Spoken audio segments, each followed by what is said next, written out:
होली अच्छे से सेलिब्रेट करना।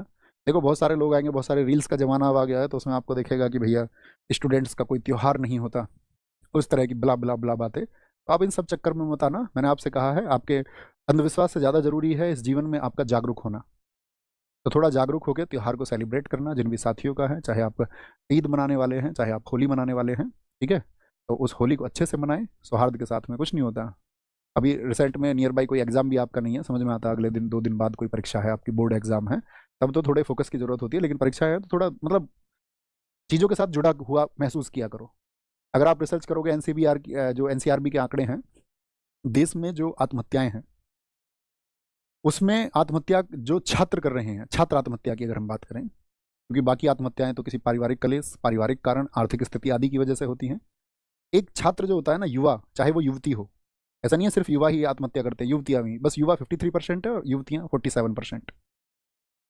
तो उसके अनुसार जब उसका विश्लेषण होता है तो उन कारणों के बारे में यदि व्याख्या करें कि वो युवक और युवती जिनके ऊपर ना तो उतना आर्थिक प्रेशर होता है, एक छात्र के ऊपर तो उतना आर्थिक दबाव भी नहीं होता कि उसको घर चलाना है, सारी चीज़ें उसको चलानी है, उससे ज़्यादा चिंताएं उनके शायद पिता कर रहे होते हैं, या कई छात्रों के हिस्से में आ भी जाती हैं, है ना, लेकिन ज़्यादातर के में नहीं आती।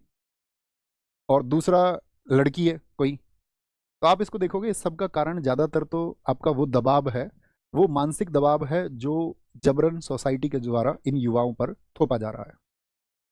जैसे कि स्कूल्स में बच्चों को दौड़ा दिया गया उस दौड़ में, ठीक है, जिसके लिए वो मतलब कैपेबल भी नहीं थे, वो उस योग्य नहीं है, उसकी योग्यता कुछ और है, लेकिन उस पर कुछ और चीज़ें थोपी गई। इसका एक तो सबसे बड़ा फैक्टर ये है। दूसरा कि भाई हम सब जानते हैं कि हमने उसको मतलब स्कूलिंग में तय कर दिया, परसेंटेज इतना आना चाहिए, उतना आना चाहिए, ये एंट्रेंस क्लियर होना चाहिए, वो उतना होना चाहिए, ठीक है। तो वो क्या हो गया कि उसके ऊपर जब इतनी चीज़ें थोपी गई तो वो एकाकी हो गया, अकेला हो गया। तो मेरी आप सब लोगों से विनती यही है कि आप मतलब उस तरह का माहौल क्रिएट मत करो कमरे में बंद होने वाला। थोड़े ओपननेस के साथ रहो। और सर 6 महीने के लिए कमरे में बंद हो जाओ, 1 साल के लिए बंद हो जाओ।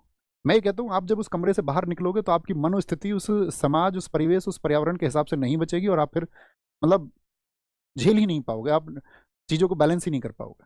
तो चीज़ों को असंतुलित मत करो। ऐसे ही मतलब हम सबको वो स्टेटमेंट्स नहीं देने चाहिए जिसका हम नॉलेज नहीं है। मैं देखता हूँ बहुत सारे टीचर्स के स्टेटमेंट, कुछ भी बोल दिया बच्चों से, बिना बगैर मनोवैज्ञानिक बात, कोई बिना विश्लेषण के। तो मेरी उन सब से भी अपील रहेगी कि मतलब स्टूडेंट्स को कुछ उस तरह से गाइड किया जाए कि थोड़ा सा वो चीज़ों को बैलेंस रख पाए। तो आपको चीज़ों को बैलेंस रखना है, त्यौहार मनाओ अच्छे से, और जब कभी आपको लगे कि फैमिली के साथ का टाइम है वो बिताया करो।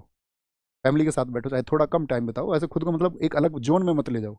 उसने क्या क्या किया कि सिर्फ शेयर करेंगे चीज़ों को, दोस्तों से करेंगे क्योंकि दोस्त सुन लेते हैं। आपने उनको सुनने के योग्य बनाया, वो अनजान व्यक्ति थे, अच्छी बात है, आपके हिस्से में अगर अच्छे दोस्त आ जाते हैं, लेकिन फैमिली भी उतनी ही महत्वपूर्ण है। वहाँ भी वो दोस्त बनाइए और वो समय वहाँ भी दीजिए। ओके, तो ख्याल रखिए अपना बहुत सारा। अच्छा।